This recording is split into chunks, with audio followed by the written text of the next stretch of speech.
Hey everyone, welcome to the TEN7 Podcast and the third episode of a special 5-part series called Meeting the Moment Using Data to Reimagine Criminal Justice.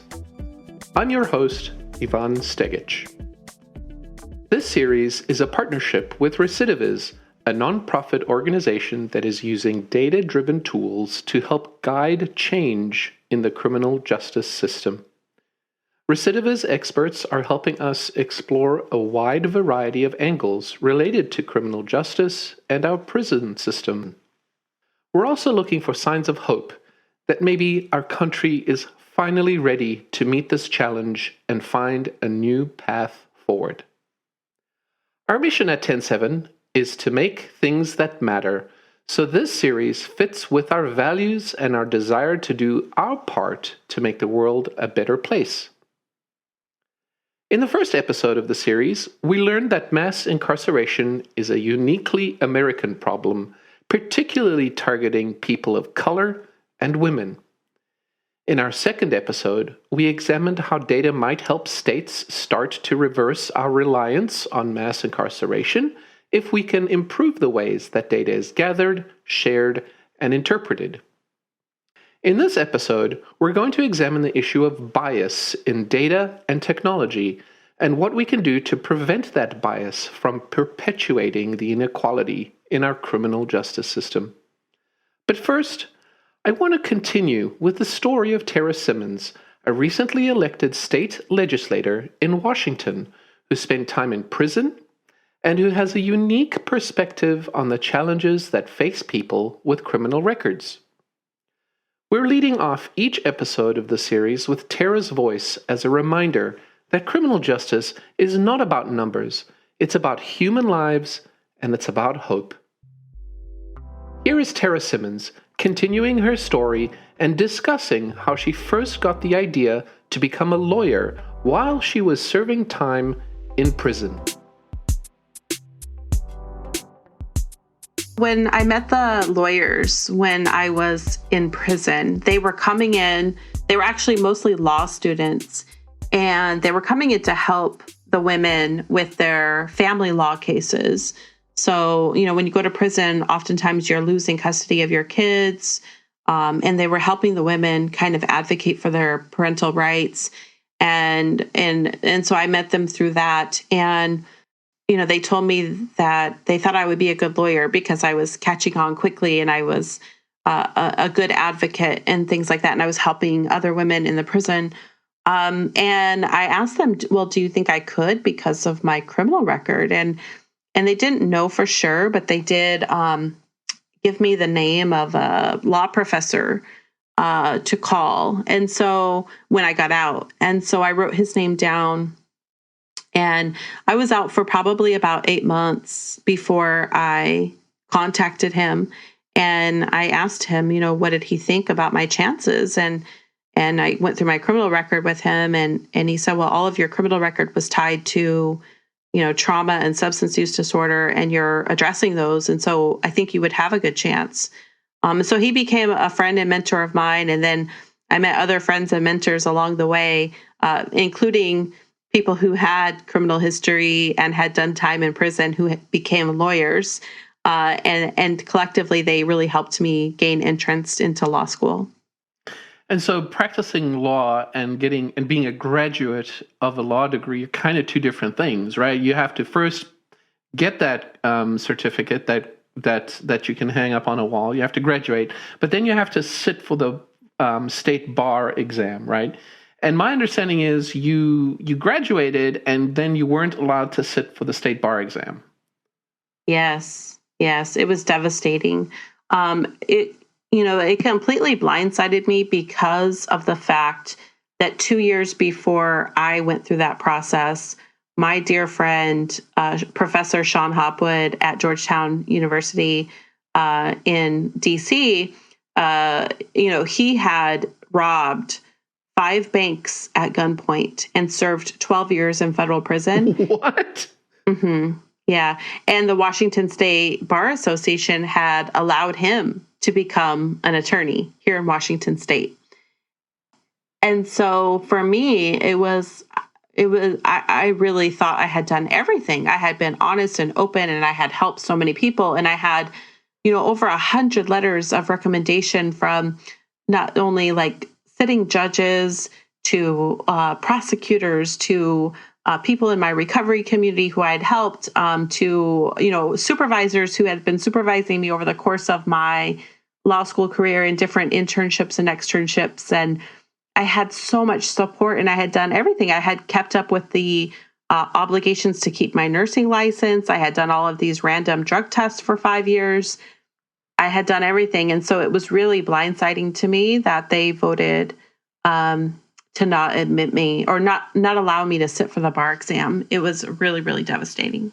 So you couldn't even sit for the exam. Like even if you had taken the exam, they could have denied you after that, but you couldn't even have an opportunity to take the exam. My understanding is that you then went to the state Supreme Court in Washington to fight this. Yes.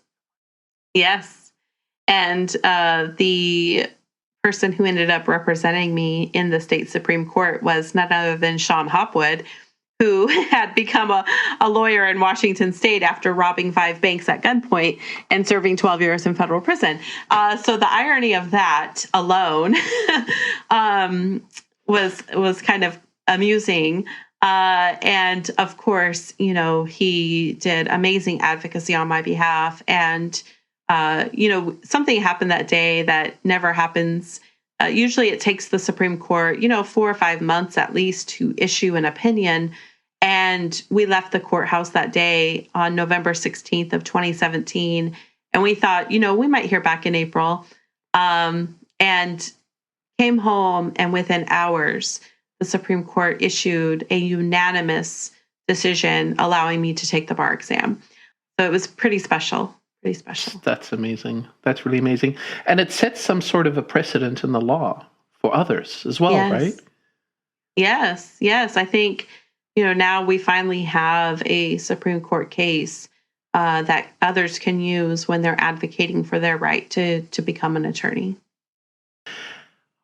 What did you do that evening when you found out about that result? Oh my gosh. I think, it was just hours and hours of talking with all of the people who had supported me. I mean, so many people supported me. And so really, I spent the rest of that night with my family at the dining room table, just fielding phone calls and from reporters and from, friends and supporters, and just letting them know how much we appreciated their support. We'll hear more from Tarra in our next episode. But before we begin to talk about the issues related to bias in technology, Tarra did offer some thoughts on the ways that our criminal justice system tends to draw on the pain of the past and perpetuate it for the future. I would say that there is nobody that struggles with being patient more than I do, because I literally have thousands of family members reaching out to me and sharing their grief and their trauma and their sadness because their loved one is incarcerated. And just, hearing those stories over and over again, the pain of those individuals, but also survivors of crime too, who have a lot of untreated trauma and pain. And I absolutely care about their issues as well and their healing. I just don't see them as being tied together. I think that the way forward is continuing to break down the victim-offender binary issue. I think that one is the political challenge that we really need to lean into. And so I'm really grateful to be working with a lot of survivors of crime right now who are advocating for transformational justice and for a new way of holding people accountable for harm, and recognizing that prisons are another form of violence. Prisons are state-sanctioned violence. Violent for previously sexually abused women to have to go to prison and be ripped away from their kids and be strip searched and be dehumanized, and to give birth shackled to a bed, to, the way we are treating people, not just women, but, the men that are in prison and the stories that they share around their parents putting cigarette butts out on them. And, that's the pain of these individuals. They've already had so much trauma, and then we put them in these dehumanizing conditions where they're put in segregation and locked in a cell for 23 hours a day. We absolutely have to change this. And I think as long as we continue to highlight these stories, as long as we continue to work around breaking down what is violence and recognizing that the prison system, criminal justice system is actually not helping, and then showing the research and the data about recidivism and how hard it is to get out of this cycle, how hard it is to get a job, how hard it is to get a place to live, and how that in itself is creating more recidivism. Tarra's story illustrates how trauma can be passed from generation to generation, and how our criminal justice system has unfortunately helped continue these cycles rather than break them. If we acknowledge that our criminal justice system has roots in racism, and if all of our data about criminal justice reflects this historical bias, how do we develop new technologies and programs to create a different system going forward? That's the question that our next guest is hoping to answer. Julia Dressel is a software engineer at Recidiviz, and she joins us now. So my role at Recidiviz is a software engineer, and I work on a number of teams at Recidiviz, but the core of my work is on the infrastructure, our data analytics infrastructure that we're building at Recidiviz. And how did you manage to get to Recidiviz? What was the way you got there? So this story starts actually many years ago, back when I was an undergrad in college, and I am one of the few software engineers who was also a gender studies major when I was back in college.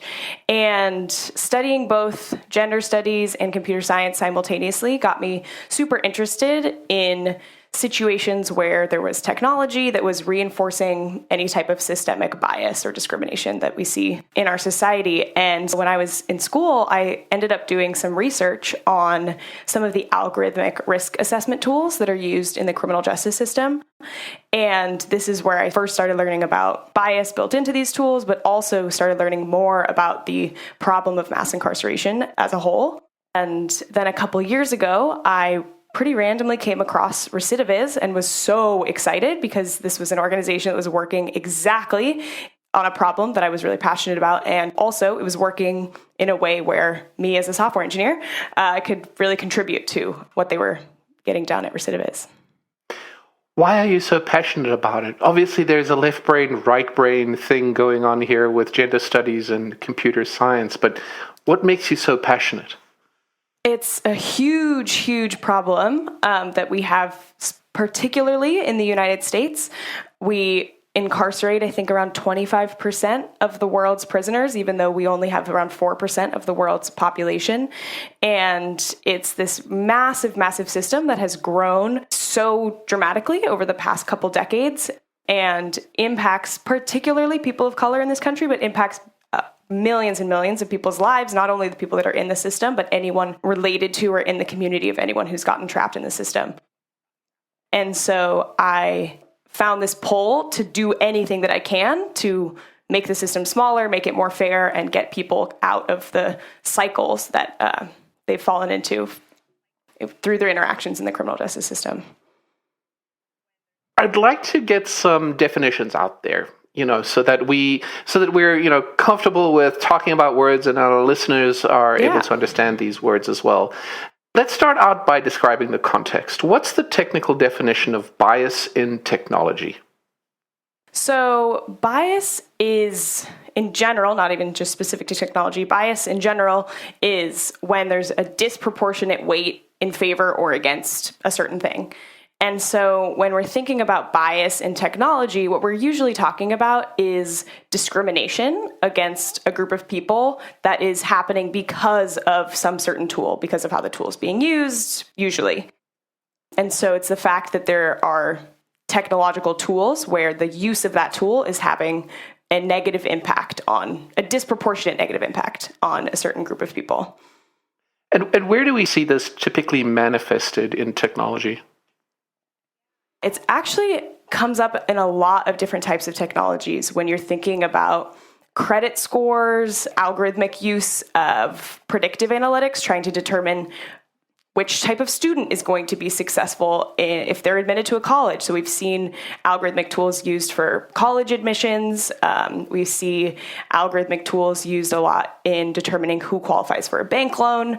So it's usually manifests in technology that's trying to make a prediction about a certain individual. And the way that that prediction is being made is having a disproportionate negative impact on a group of people. So that's absolutely something we should care about, because we might actually be affected by that bias and not even know about it, and it might be unfair. Absolutely. So why is it said to be built in? That's one of the things that we kind of gleaned from the title and from the context of this episode, is we're talking about the built-in biases of technology. Mm-hmm. So it's said to be built in because no matter how the given tool is used, like no matter the intent of the person using it or the system using it, it's going to have this disparate impact. And disparate impact is defined as when there's a disproportionate negative impact to a certain protected class of a group of people. And so we say that the bias is like built into a technology when the kinds of decisions that it's making and the kind of decision criteria that has been coded into how the tool is making a prediction or making a decision, those kinds of decisions are always going to, on average, impact a group of people more negatively than others. And so it depends on the technology. We can get into certain technologies, but basically why it's built in is that it's no matter what the application is of a given tool, it's going to have disproportionate impact. So there are all these words we keep hearing: machine learning, artificial intelligence, predictive analytics. Let's start with machine learning, or ML. What is that? An analogy that I really like to use to describe machine learning, because it's one of those words that's thrown around a lot, is let's say that we are trying to teach a machine to identify a picture of an apple. So we want to be able to show it a photo to a machine and say, is this an apple? And for the machine to say, yep, that's an apple, or no, that's not an apple. And how you train a machine learning model is you always have to give it data to learn patterns from. So let's say we've got thousands of different pictures of fruits and vegetables, and we've labeled what each of them are. And so we've labeled either like this is an apple or this is not an apple. And the machine learns, okay, this is generally what an apple looks like. It's kind of round, red, maybe has a leaf on the top. And then you show this machine a new picture that it hasn't seen before, and you say, is this an apple? And because you've loaded all of this data to teach the machine the patterns of what an apple usually looks like, it can make a guess, educated guess based on the patterns that it has learned, whether or not the thing you're showing it is an apple. So it's basically how a machine learns patterns that exist in a given data set and then uses what it's learned about those patterns to make predictions about a new thing that it hasn't seen before. Is that the artificial intelligence part, or is that something else? Artificial intelligence uses machine learning a lot. Artificial intelligence usually we define as when you're asking a machine to do a human-like task. And so looking at a picture and saying, is this an apple? Maybe there's a person out there who needs to be able to do that, but a more like human-like task would be, say, like picking apples. And so if you have a robot and you want a robot to be able to go out to a tree and pick an apple, it needs to know if something is a leaf or something is an apple.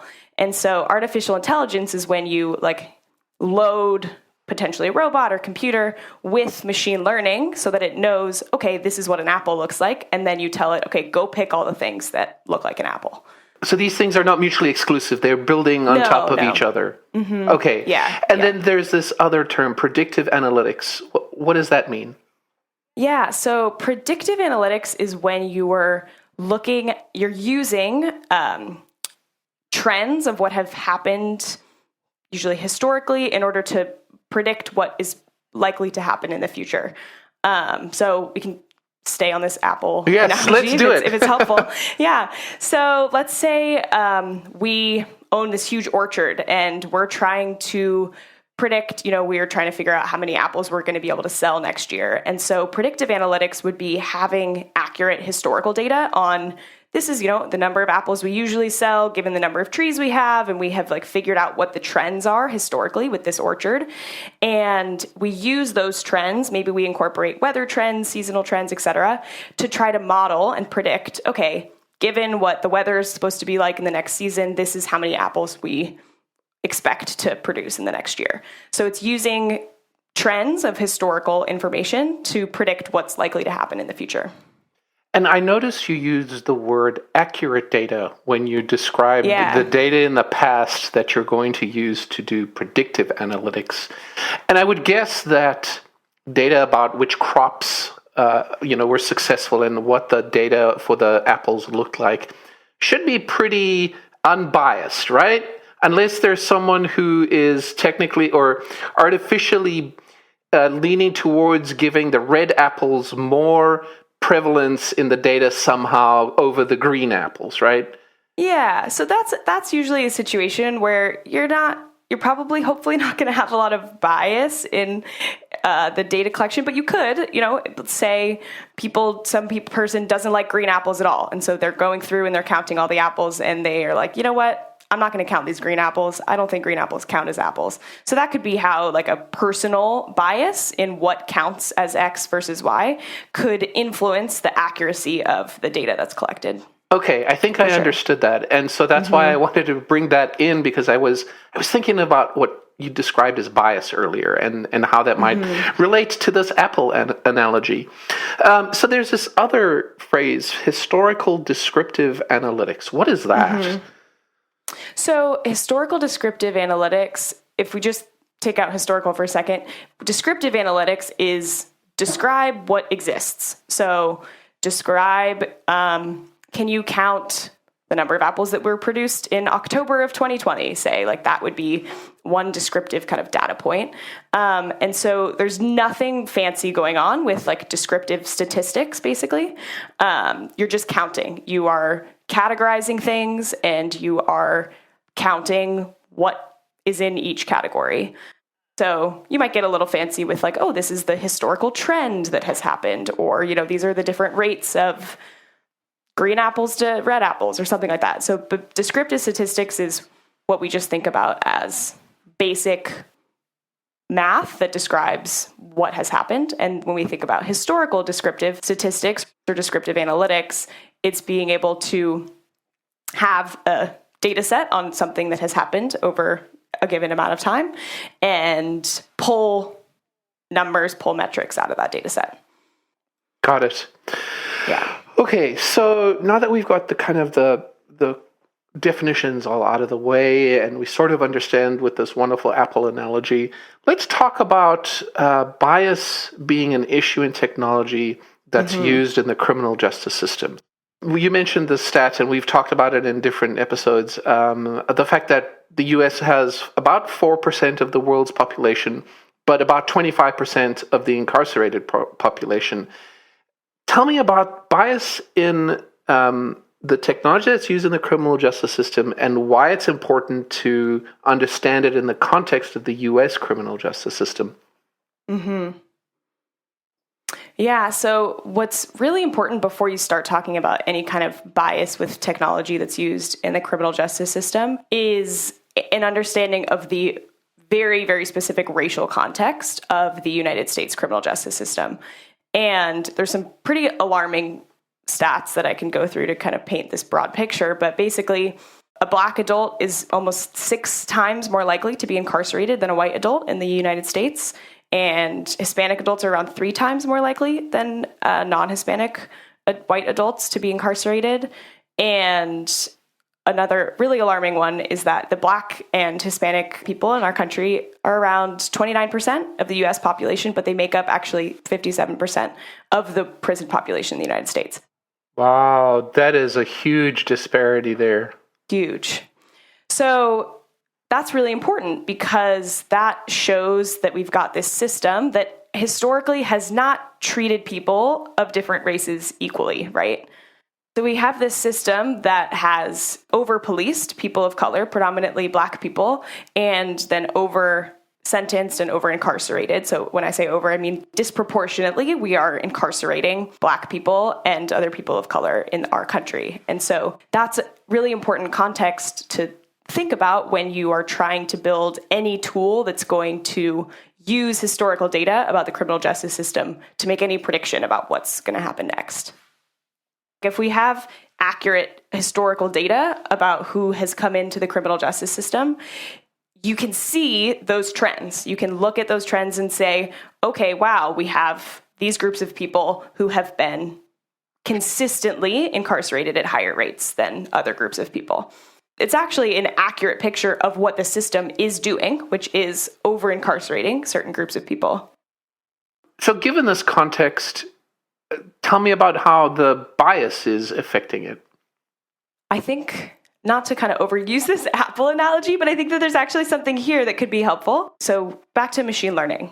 We're trying to say, machine, please be able to identify an apple from an image. And that learned what an apple looked like based on this huge data set that said, apple, not an apple, apple, not an apple. And so let's say that there's tons of images in this data set that are tomatoes that were labeled as apples. And it doesn't really matter why those got the label apple, but let's say those tons of tomatoes that have been labeled as apples. And so this algorithm has learned, okay, this thing that's looks kind of like an apple. Okay, they're telling me it's an apple. Great. This is also an apple. And so then we show a picture of a tomato to this machine learning algorithm, and it's going to say, oh, you've been telling me for decades that this is an apple, so here, this is an apple. And where that analogy kind of goes is that when you use historical data about the criminal justice system to build any type of machine learning algorithm, it learns what categories of people fall back in the system over and over again. You know, it learns the patterns that we're giving it that say, this is what our system looks like. And it learns those categories of people that have been incarcerated at higher and higher rates. When you ask a machine learning algorithm that was trained on historical United States criminal justice data, do you think this person will commit another crime in the future? Say, you know, you're asking it a question within the context of the criminal justice system, it's going to say, oh, yep, this person looks a lot like all of the other people that have been stuck in the system over and over again. So I think, yes, this person will probably end up back in prison. When in actual fact, that person may have been mislabeled or mischaracterized because the data is biased. It's basically that we, in this incarceration system, have incarcerated certain categories of people more than others. And so if you have somebody that falls into that category, it's going to say, yes, this person is likely to fall back in the system. And so that just creates this like self-perpetuating, disparity machine where we can't mitigate any of the existing discrepancies that are in the system if we're relying on machines that are using historical data that describe those discrepancies in order to make predictions about what's going to happen. So how do we fix that? Is it even possible? Usually tools, like predictive tools that are used in the criminal justice system, are asking a question of risk. They're usually risk assessment tools. And so there's a person that's either, you know, pre-trial, and so the judge is deciding whether or not to let them out of jail before their trial. And there's an algorithmic tool that is saying, oh, this person is high risk of committing another crime before their trial, or high risk of not showing up to their trial. In the root of that question, we are using an algorithmic tool to predict somebody's likelihood of risk based on their proximity to categories that have been historically criminalized. And then we're punishing that person not for the crime that they have committed or for their actual like threat to public safety, but we're punishing them or making a decision about them based on what we think they might do, based on how much they look like other people who haven't had a chance to even get out of prison and succeed in public life before. And so we're making predictions based on flawed data. Exactly. how do you then go about making a prediction that's unbiased based on biased data? One key to addressing this is to shift the kind of questions that we're trying to ask. And so recognizing that we shouldn't be making decisions based on a prediction of what we think someone might do. And instead, we should be reacting to somebody's material circumstances or what their actual needs are in the moment. And pretrial is a really great example of this, where instead of keeping somebody in jail because they don't have housing and therefore are at a risk of recidivism, because that is like a risk factor, is not having housing, instead of saying, oh, we're going to punish you for this fact that you have a need that happens to be a factor that makes you more likely to recidivate in the future, instead asking a question of, okay, what is this person's need and how can we support that person so that those needs are getting met? And so it's looking at a mental health situation and saying, okay, let's get this person treatment and resources instead of let's further punish this person for the fact that we have historically criminalized poor mental health. That's one direction to take it, is to kind of shift the questions that we're asking of technology and not assume that we can get some type of perfect and unbiased prediction of the future, but instead shifting what we're trying to do in those certain contexts. So as an organization, you have to be keenly aware of the bias that you are potentially introducing in your software. What's your role when you work with the state to show them how you're addressing this bias? The role and what we're really building at Recidiviz is an ability to show states a mirror of what's currently happening. And they've been super, super receptive to this. And we've been able to show them, here are the racial disparities that are currently existing in your system. And until the work that we're doing, it was really hard to have an accurate understanding of historically how a trend has changed over time, or to be able to ask a question of, this month, what is currently happening in my system and where are the biggest racial disparities that are happening in this system? So you're building a system to start taking data and to monitor the data in real time and to reflect that data back to the states. Mm-hmm. And then presumably you're then able to have a better chance of predicting what is likely to happen if they make a policy change. Exactly. Yeah. So we've got this one project that we're working on where we're looking at policy proposals in a given state legislature system, and using accurate historical descriptive analytics of how people have moved through that system historically. We are predicting what the projected impact is of passing that given policy. And what we can do is determine how that policy will impact the racial disparities of a given state's correction system. And so as we start to make changes to the system that currently exists, we can say, this is going to have a positive impact on the racial disparities of the system, or this is a dangerous change to make because it's actually going to deepen the racial disparities in that system. So that's actually risk here, right? The risk that you might be trying to fix things, but that you might be introducing additional bias into the system. So how do we avoid that? So the first step in avoiding that is having a very accurate understanding of what has gone on and what's currently going on. And so we need to be able to know if a change is having a negative impact. We need to be able to know immediately that that is having an undesired impact, and we need to pivot or change what we're doing. And so this includes super intentional, but also slow rollouts of some of the tools that we build. And so there's a good example. There's a certain tool we're building where we're rolling it out district by district, and we need to make sure that we're getting it right before it expands any farther.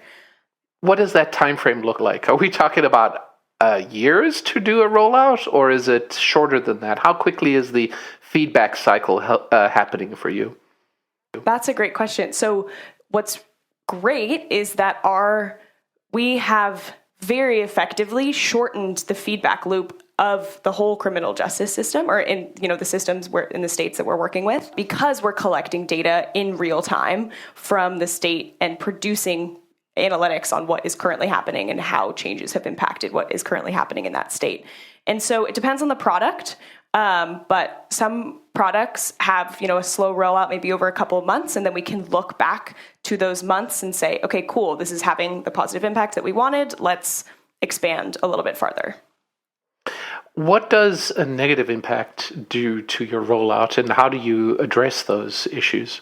Yeah, so we actually have implemented what we call Backstop Metrics, which is we have metrics that we're keeping track of, and we say, okay, this is what's really important, and if anything starts to go towards this danger zone, we need to take a pause and evaluate why that's happening, potentially pull what we're implementing and rethink it and reapproach it later.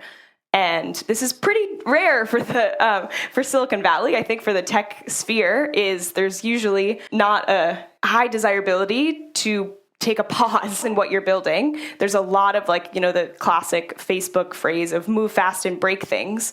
And we're working in a context that is really important and affects a lot of people's lives. And so we have to be very intentional and very careful about everything that we build so that we are only having positive impact and decarceral impact on the system. Do you think that we're going to get to a point where we are able to shift the discussion and get good, clean data and sort of eliminate the bias that we are experiencing right now in the future? There's such a tendency to say, okay, well, how can we get to a place where we've got clean data? How can we get to a place where we've got data that doesn't have a bias? And what you're really asking is, how can we get to a criminal justice system that doesn't exhibit drastic racial bias at every step of the way, right? You're not going to get an accurate picture of the criminal justice system that has, that is, quote, clean or free of bias if you don't have a system that is equitable, that is much smaller than what we have currently, or that is treating people equally. So let's solve that big problem and get rid of bias, is what you're saying. And we do that by changing the system fundamentally. Yeah, and where I feel like Recidiviz really comes into play there is we've got this huge system of mass incarceration. It's been built over decades, and there's this bipartisan support, thank God, to shift what that system looks like, to decarcerate, to make it smaller. And as we start to chip away at this massive, massive system, we need to make sure that every change that we make is going in the right direction. And so having an ability to say, okay, we're about to make this change. Do we think it's going to be good? Yes. Projected impact, positive, great. And then a year later or a month later, whatever kind of the feedback loop is on that particular change, being able to evaluate, did that have an expected impact? Yes, amazing. Let's replicate that in other states, or let's make even a more drastic change in that direction, et cetera. So being able to monitor and have accurate awareness of what is currently going on, how big the system is, what's happening in the system, and then being able to say, these changes are working, these changes are not, and driving our impact all in one direction is really what we're trying to do. I kind of want to close by asking you what you're hopeful about and why you are still working on this. It's a huge problem. What makes me hopeful is that every single decarceral change has a very human impact. And when we started Recidiviz a couple years ago, we kept saying, if we get one person out of prison, that will be a success. And so having, even impacting one person's life and in a positive way is a success. And everything on top of that is just even more and more success for this organization and for, our personal impact we want to have on this problem. Recidiviz exists explicitly so that we can ensure that the future of our criminal justice system does not look like its past. And as we make changes to the system, we need to have the assurance that we're making things better at every single step and not worse. And so I'm hopeful and very proud to work at Recidiviz, and I'm hopeful in the impact that we are having on the system as a whole. Our series will continue next week with more from Tarra Simmons And we'll also speak with Serena Chang, a product manager at Recidiviz. Serena will help us consider how technology might help change the culture of our criminal justice system and perhaps lead the way towards more effective, human-centered reform. Here's some of what Serena had to say. We've learned a lot of things that we never would have known if we had not talked to clients on supervision. So we're often trying to build tools for the parole and probation officers, and talking to the clients helps us know, are these things actually going to work, or will they create these unintended impacts? One client that we were talking to said, the best thing that my parole officer could do for me is just acknowledge that I'm a human, not just a number and a crime. And so that impacts a lot of design decisions, like we probably should be surfacing the client's name and not their Department of Corrections ID or a number. There are lots of simple things like that that we could completely overlook if we are not actually talking to the people impacted by the system.